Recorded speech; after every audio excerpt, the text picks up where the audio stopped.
All right. Hello, everyone. I hope you guys are doing well.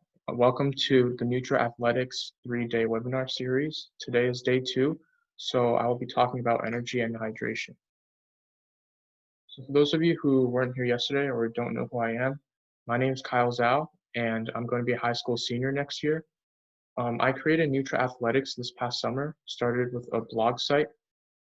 It's just a place where I feel like I can share my interest in nutrition and exercise with others. If you want, you can check out my website. I'll send the link into the chat at the end of this presentation for you to access. And yeah, this webinar series is just another element of my personal project to share my interest with other people and to hopefully inspire others to also value nutrition and exercise the way that I do. Let's get started with energy and hydration. All right, where does our energy come from?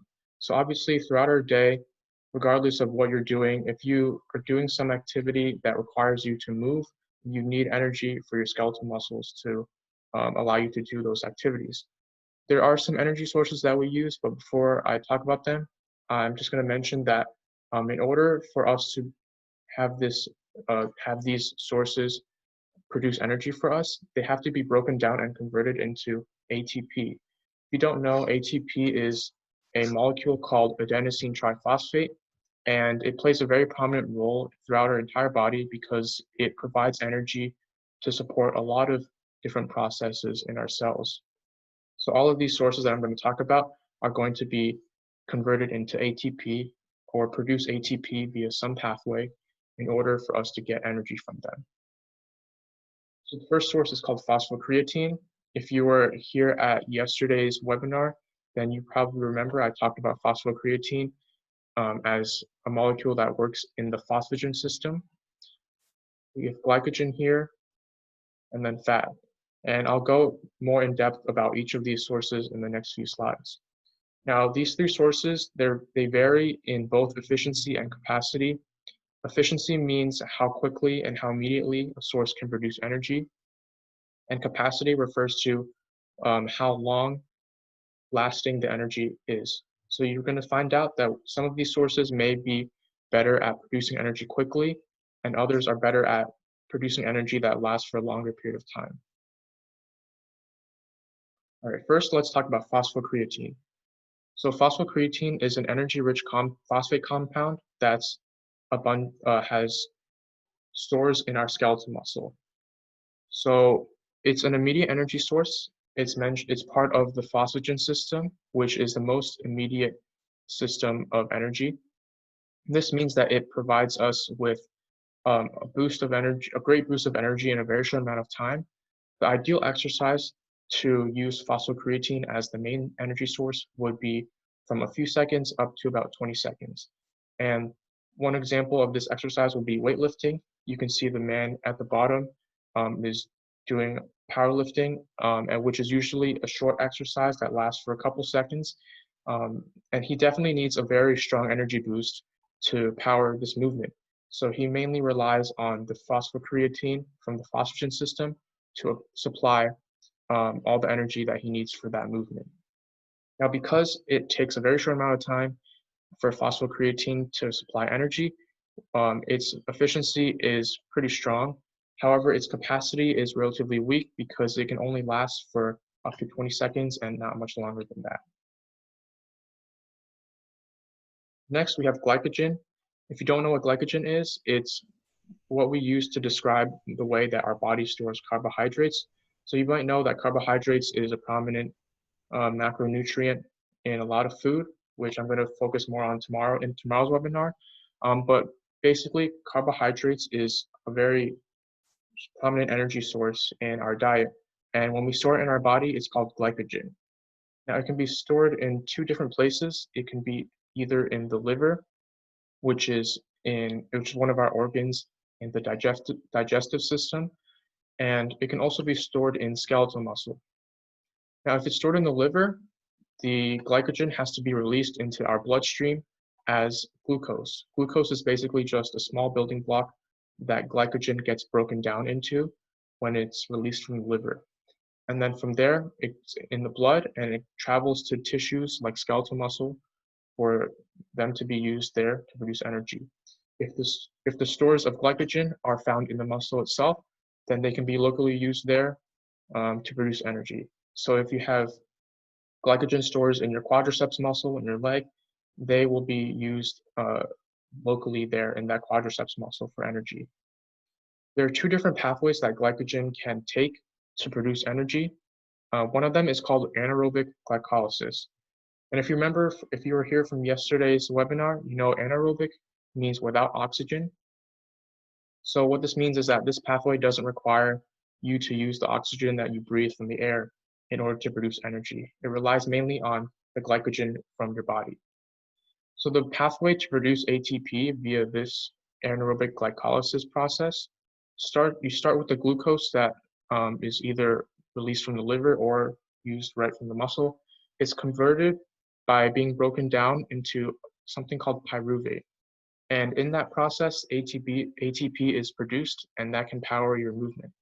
However, because this process does not involve oxygen, pyruvate is then converted to lactate, also known as lactic acid, and then this leads to a process called acidification. And that basically means that over time, the more lactate you produce, the more soreness you feel in your muscles that are undergoing this anaerobic glycolysis. So over time, the more you use the anaerobic glycolysis process to produce energy, the more lactate builds up in your muscle and the more soreness you will feel. The ideal exercise duration for this pathway is up to about 2 minutes, which is slightly longer than the exercise duration for phosphocreatine. So for that reason, the efficiency is not as good as phosphocreatine, but it's moderate and average. And so is the capacity, because 2 minutes is definitely longer than 20 minutes, but it's not the longest period of time that an energy source can last. The second pathway that glycogen can undergo to produce energy is called aerobic breakdown. Aerobic means involving oxygen, so that's the main difference between this one and the anaerobic glycolysis I just talked about. So not only is it using glucose, but it's also involving the oxygen that we breathe in from the air around us to produce energy. So we start with glucose again, and it's once again converted to pyruvate. And in that process, there's a bit of ATP or energy that's produced. However, because we use oxygen now, we have pyruvate that converts to another molecule called acetyl-CoA, and then acetyl-CoA undergoes some other processes in this entire pathway, but I won't talk too much about them because it gets kind of complex. But the most important thing to know is that at the end, there's a process called oxidative phosphorylation. And here is where most of the energy is produced by this aerobic pathway. So because this aerobic pathway involves not only going from glucose to pyruvate for energy, but also at the end you have oxidative phosphorylation. This pathway definitely produces much more energy compared to the anaerobic pathway. Specifically, it produces about 10 times more energy than the anaerobic pathway. However, the downside of this is that the production is much slower because you can imagine it has to go through more steps in the entire process. So it's not as immediate of a source of energy compared to either the anaerobic pathway or phosphocreatine. So that's why the efficiency is considered relatively poor for this pathway. However, on the other hand, the capacity is strong because the exercise duration for exercise duration powered by the aerobic breakdown of glycogen can last anywhere from about 2 minutes up to 90 minutes. All right, now the last energy source is fat. Fat is the most energy dense source out of all of them. So specifically, it can produce 4 times more ATP than glycogen can. It's found in adipose tissue in our body. Adipose tissue is basically where our fat is stored. It's located either underneath our skin or around our organs. The process that fat takes to produce energy is very similar to the previous 2 glycogen pathways that I talked about. This fat pathway is called beta oxidation. So first you have to have the fatty acids removed from the adipose tissue. They're converted to acetyl-CoA. So the same molecule that was involved in the last pathway, the aerobic pathway. And then after a bunch of complex steps, we have oxidative phosphorylation at the end. So this is where most of the energy is produced in beta oxidation. One of the downsides of beta oxidation is that it requires more oxygen to produce energy compared to aerobic, the aerobic pathway or the anaerobic glycolysis pathway. As a result, the production is much slower. So we can see that efficiency of using fat to produce energy is pretty poor. It's even worse compared to the aerobic um, pathway for glycogen. However, its capacity is extremely strong because it's very energy dense and it can last you for about the same time as aerobic, the aerobic production from glycogen. So up to about 90 minutes or maybe even longer than that. Next, I'm going to talk about something called Red S syndrome. It stands for relative energy deficiency in sports. And basically, it's a health issue that athletes may experience when they have a lack of energy that prevents them from having the power or strength to continue with their exercise. It's usually caused by disordered eating. So sometimes maybe people want to look leaner or thinner and they decide to cut a lot of food from their diet. But as obviously this does not have a beneficial impact on their athletic performance. It can even lead to impaired physiological functioning. So it can lead to problems with some bodily functions. For example, it might uh, lead to complications with your metabolic rate, which is basically the rate at which you expend energy when you're at rest, so when you're not exercising. It can also lead to problems with bone health, protein synthesis, and your cardiovascular health, which is basically the health of your heart and your blood vessels. So in order to avoid Red S syndrome, we have to focus on making sure we have enough energy available outside of exercise in order to keep on going with the rest of our daily activities. The way you can think about how much energy you have available, you have to look at the energy intake, which is basically how much food you eat, subtract from that the energy needed for exercise. Because when you exercise, you're using up energy and you're burning calories, so you're subtracting that from everything that you ate. And what's left over is called energy availability. If that number is too low, then you are at risk for possibly having Red S syndrome, and that can lead to all those physiological problems that I mentioned before. But it can also lead to uh, negative consequences with your athletic performance. I believe there needs to be more studies performed to truly assess the relationship between Red S syndrome and athletic performance, but it's reasonable to think that Red S syndrome can negatively affect your athletic performance, for example, by decreasing your glycogen storage and your muscle protein synthesis, also by delaying your ability to recover, and maybe even putting you more at risk for injuries. So if you feel like you have a lack of energy when you're exercising, or you may be experiencing Red S syndrome, it's important to consult an expert to truly identify what the issue is. Generally, if you do have Red S syndrome, the advice would be to increase your food intake, to focus on making sure you have all the macronutrients in your diet that will provide you energy from a variety of different sources. And you might even need to reduce your exercise because if you're exercising too hard or too frequently, then it might lead to taking away too much from the energy that you took into your body and leaving not enough energy availability for the rest of the day. Okay, now moving on to the second topic of this webinar, hydration. Hydration is basically the fluid status in our body. So we assess hydration based on the osmolarity of our blood or urine. Osmolarity just means the concentration. So basically how much other substances are there in our blood or urine besides the liquid and the fluids that are there. We want to ideally have a low osmolarity, which means that mostly our blood or urine is dominated by fluid and not by other substances. If your osmolarity is high, then that might be a sign that you are dehydrated and you want to increase your fluid intake to counter that. It's extremely important for athletes to stay hydrated because athletes lose a lot of water from their body First off, when they sweat, obviously, the fluid is leaving their body. And second, by respiration, which is another word for when you breathe. Especially if you're in a cold or dry environment, you might be more likely to lose body water through respiration. So that hydration becomes even more important in those cases. Now, speaking of sweat, people actually sweat at different rates.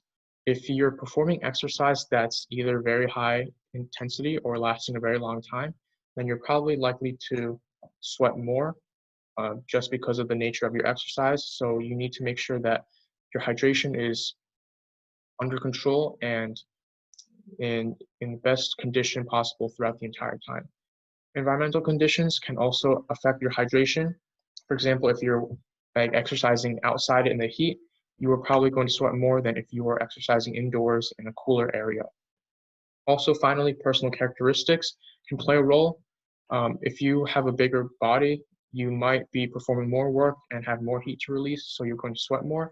Or if you have differences in body weight or body composition, for example, women and older individuals tend to not sweat as much compared to others just because of those differences in body weight and body composition. So in the end, it's important to remember that regardless of where you're exercising, regardless of who you are, you want to make sure that you're focusing on your hydration, that you're taking in enough fluid because your body's losing it regardless through sweat or respiration. And at the end of the day, we don't want to look like um, the yellow guy down there in the second photo because he's clearly not in a comfortable condition. And that is definitely not a healthy state to be in when you're in exercise. Okay, now I'm going to talk about dehydration. Dehydration can definitely severely affect your athletic performance. It can cause a variety of symptoms such as dizziness, fatigue, or exhaustion, or even confusion. However, it seems like dehydration has a much stronger effect on athletes who are performing endurance exercise versus those who are performing strength or power sports.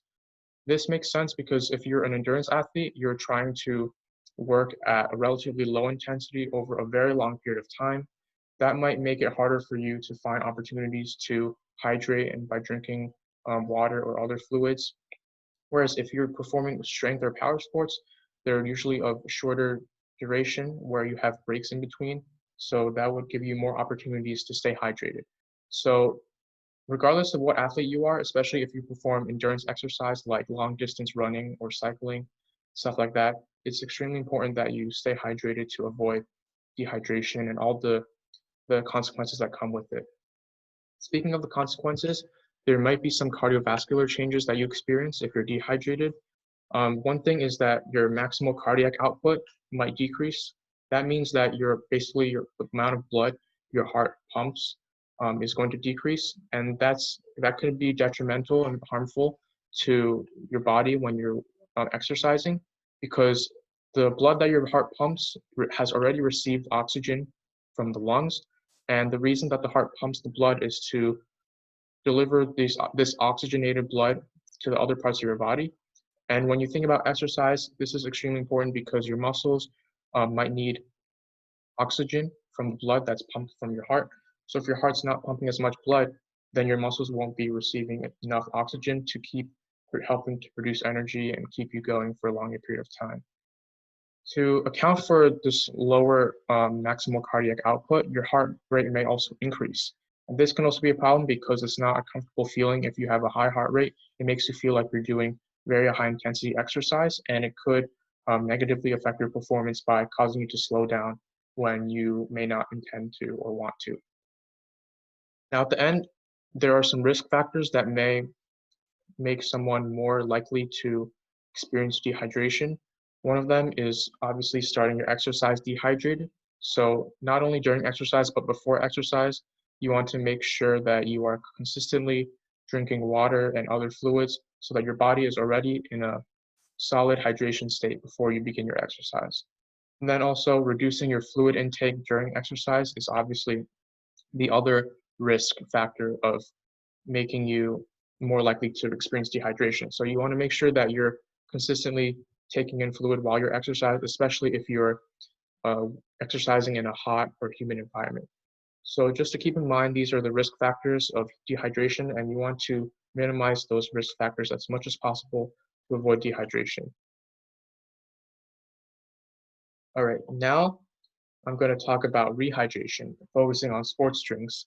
I think this is a really interesting topic, especially because over the years, my parents have never wanted me to drink sports drinks when I exercise, so I've been mainly sticking to water. But recently, I did learn about the benefits of sports drinks, and I think they're really interesting to share. So I'm going to talk about them here right now. So the first sports drink that we have is called an energy drink. Energy drinks are characterized by their high carbohydrate content. As we know, carbohydrates are a great source of energy, so energy drinks often have a lot of carbohydrates in them. Second type is thirst quenchers. Thirst quenchers usually have a lot of electrolytes in them. If you don't know what electrolytes are, they're basically minerals in our body that have electric charge, and they're really important for us to have in our body because they help to balance our body fluid and maintain our hydration. So basically, that's the ingredient that's most prominent in thirst quenchers. In general, the ingredients that you find in sports drinks are water, obviously, carbohydrates, and electrolytes. The main electrolyte in our blood and our sweat is sodium, and you can assume or you can reasonably think that when we sweat during exercise, we're losing some electrolytes from our body. So it becomes really important to replace them. But I'll talk more about electrolytes in a little bit. But first, onto carbohydrates in the sports drinks. The main reason that they're there is to provide us with an additional energy boost during the exercise. So not only is it important to have carbohydrates before exercise to prepare you for your energy during your exercise, you can also give yourself an extra boost by having a sports drink with carbohydrates while you're exercising. Another thing carbohydrates can do is to help your body absorb the water that you take. As we know, it's important for our body to keep the water uh, and maintain our hydrated status. So obviously the absorption of water is critical here. Electrolytes, like I mentioned before, help to replenish the losses of that we experience when we sweat.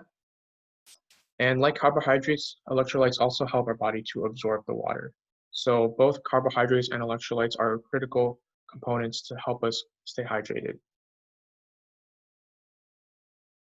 Now I'm going to talk about the difference between drinking water and sports drinks, which I think is really interesting. So when you consume water during exercise, what happens is that your blood becomes diluted. In other words, the concentration of your blood goes down since the blood is more dominated by the fluid instead of other substances. So as a result of this, your urine output increases, so you're more likely to need to use the bathroom more frequently when you drink water and dilute your blood. When your urine output increases, at the same time, your thirst signal, which is the sensation of feeling thirsty, that decreases. So as a result, you're going to feel less like you need to drink water or any other sports drink um, by having a higher urine output. And when you drink less, your your rehydration process is slowed down, and it might even hinder your exercise performance. However, if you drink a sports drink, you can see all of these alterations, they don't really apply because the sports drink contains carbohydrates and electrolytes to replace what you're losing via your sweat, especially the electrolytes. Those are very key here because you lose electrolytes via sweat, but you gain them back from the sports drink. So as a result, your blood is not more or less diluted, so your urine output doesn't change. You still have the active thirst signal telling you to continue to drink and drink, and this makes your rehydration process go smoothly and allows you to maintain your athletic performance. So in general, the benefit of sports drinks over water is that it supports your fluid retention by uh, typically, it most likely prevents you from having to use the bathroom as often. However, it's not to say that sports drinks are definitely better than water. The main reason that I haven't had sports drinks that much throughout my life when I exercise is because my parents always say that there's high sugar content in sports drinks. So it's meaningful to consider the pros and cons of each one.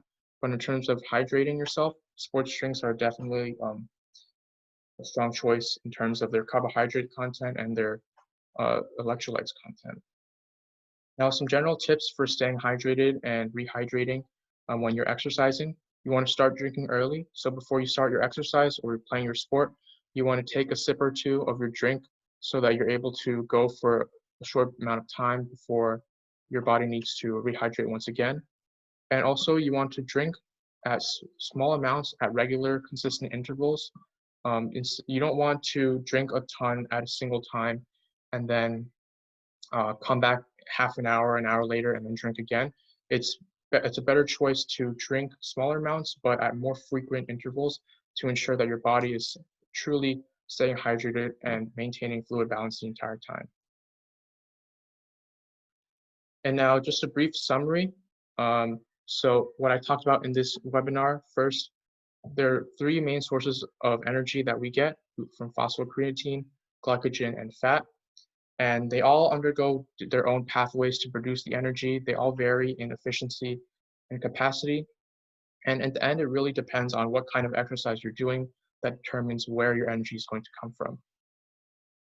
The second main idea is that athletes absolutely need this energy, or else if you don't have enough energy from food sources, you can't, it's really going to be difficult to keep going with exercise that in a way that you want to. You might even experience red S syndrome, which comes with a variety of possible complications that can definitely limit your health and your athletic performance. And finally, hydration is always extremely important for athletes and for anyone in general. You want to maintain your fluid balance and hydration throughout your entire day, not just with exercise, but especially during exercise is extremely important because your body loses some ingredients through your sweat. And sports drinks are usually helpful for that because of their carbohydrates and electrolytes that can help to give you energy and replace what you lose in your sweat. All right, that's it for this presentation on energy and hydration. Does anyone have any questions? If you do, you can unmute yourself or feel free to send it in the chat. Kyle, I have a question. Sure.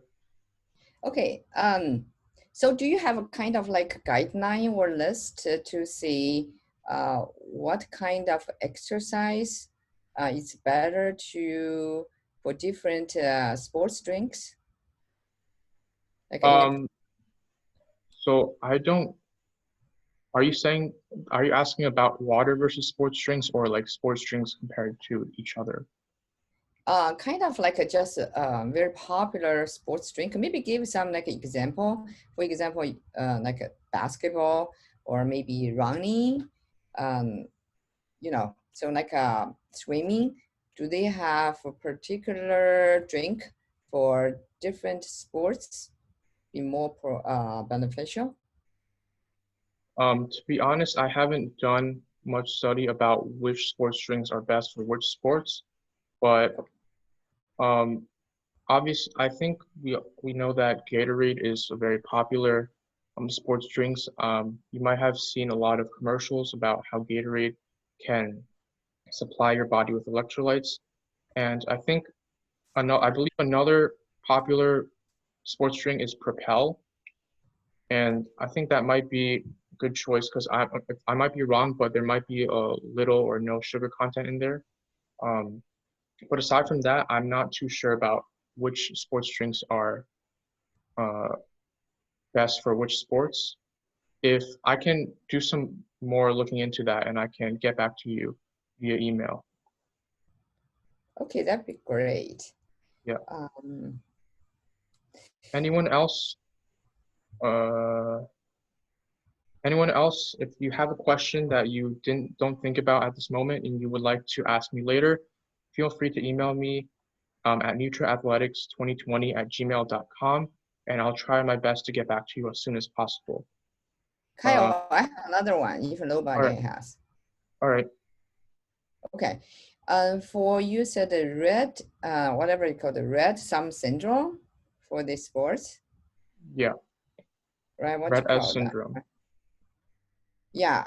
Red S syndrome. Okay, so I think a lot of people does not know this.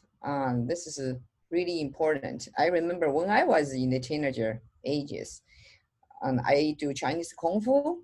So it's a lot of energy every day. I do 6 hours Chinese Kung Fu every day. And it's in the teenager. So I need a lot of energy to grow already and process 6 hours. So I probably had the red S syndrome. And then my question is, maybe you know, maybe you don't, it doesn't matter. Okay, no worries.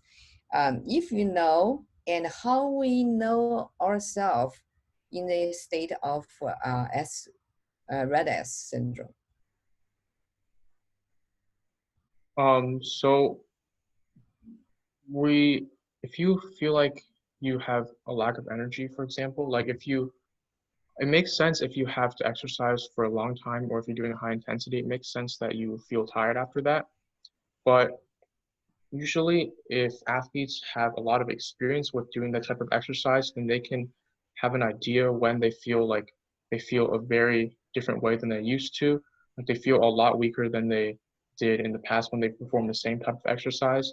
So the signal that usually hints that you might have red S syndrome is if you have a lack of energy either during your exercise or after your exercise. Then that would be an indication that it's important to make sure that you're eating enough to have enough energy to keep yourself going during the exercise. Okay, all right, that helps. All right, does anyone else have any questions?